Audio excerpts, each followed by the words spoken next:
Morning team, afternoon, evening.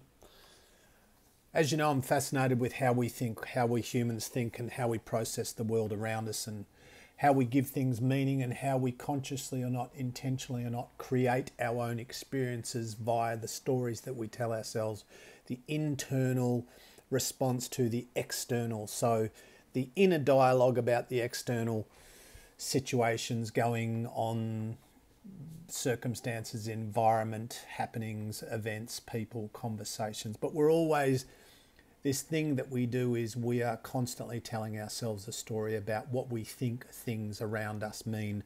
That's good, that's bad, that's fun, that's awesome, that's terrifying, that's a good outcome, that's a bad outcome, that's an okay outcome, he's nice, she's terrible, etc., etc.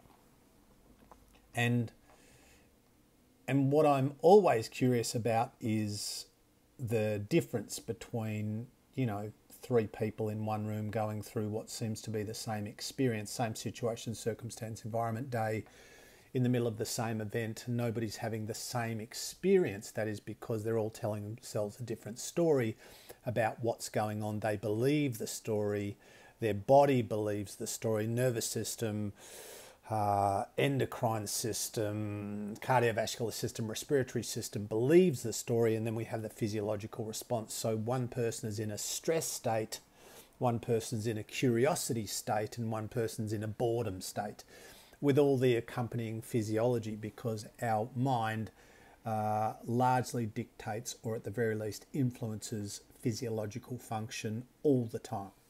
So when you think you're in danger, your body believes it, it responds as though there's a threat, even though there may be zero threat. So it's not responding because of what's required in the situation, but rather the story that's being told inside the body. With me?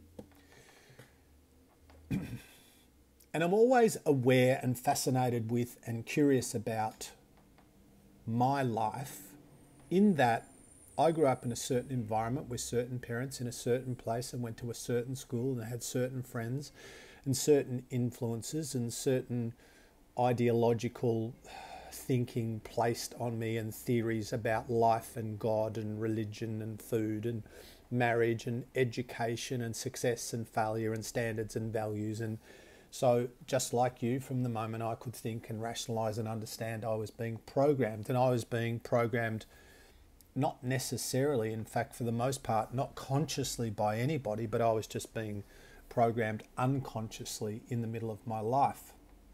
And I always wonder, no, before I get to that, so here I am now, today, talking to you, and largely I am a byproduct of the life that I have lived, the situations that I have been in, the people that I have had in my world, the academic system I've been through, the jobs that I've had, the people I've worked alongside, the country I live in, the environment I live in, the government that oversees the country that I live in, the social media that I look at, the mainstream media that I've consumed, the music that I've listened to, the movies that I've watched, the things that I have personally chosen to pay attention to and listen to over my journey has largely influenced who I am, how I think, how I behave, how I choose, and how I unconsciously create my own experiences in the middle of all of that.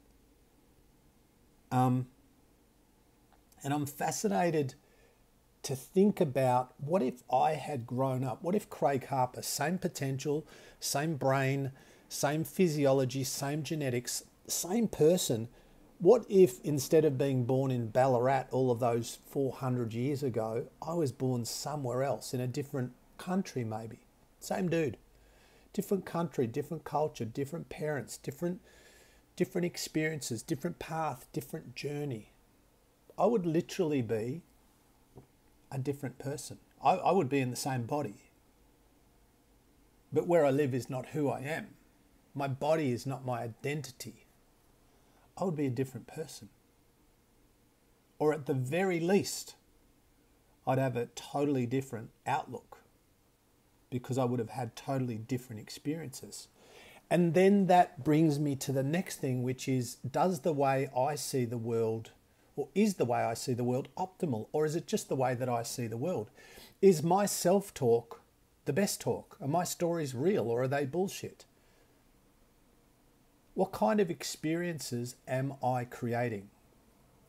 What are the things that I currently believe, not because I chose those beliefs, but because I grew into those beliefs via my journey? Because everyone around me had those beliefs, so they became mine.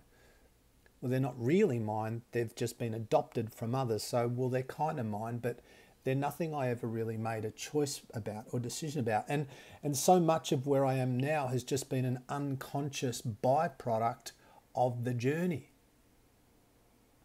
But here's the beauty of awareness and self-awareness and being able to think critically, is that now you and I, wherever we are in our journey, wherever we've been, we can step into a new, I love this, a new level of awareness and a new level of self-management and a new level of self-creation, and say, do I need to think like this, behave like this, believe like this? Do I need to live like this, or work like this, or look like this, or eat like this? Or do I need to, or am I just used to it?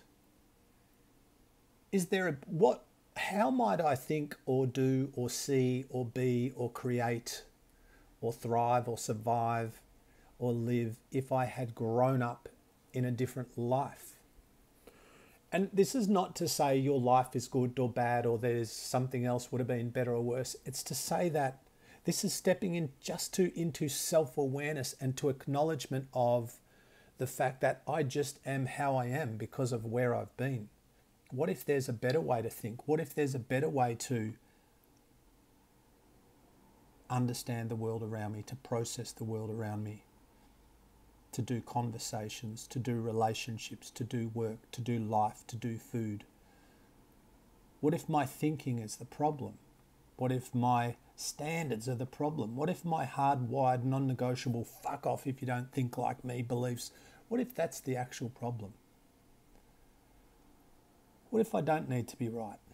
What if it's okay being wrong? What if it's okay not knowing? What if it's okay being uncertain?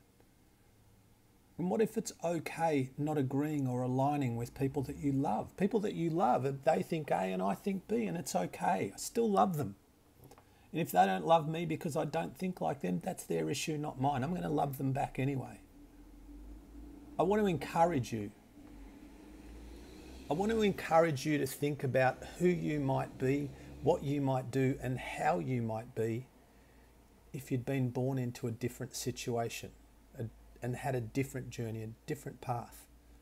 But then bigger than that consideration is the absolute knowledge that you don't need to have had that journey or path to now sit here and go, well, I can actually change my operating system. I can change my stories. I don't need to have had that journey. All I need is the awareness that I can create my own internal landscape. I can tell new stories. I can consciously build a better internal and external reality. Oh, come on. See you next time.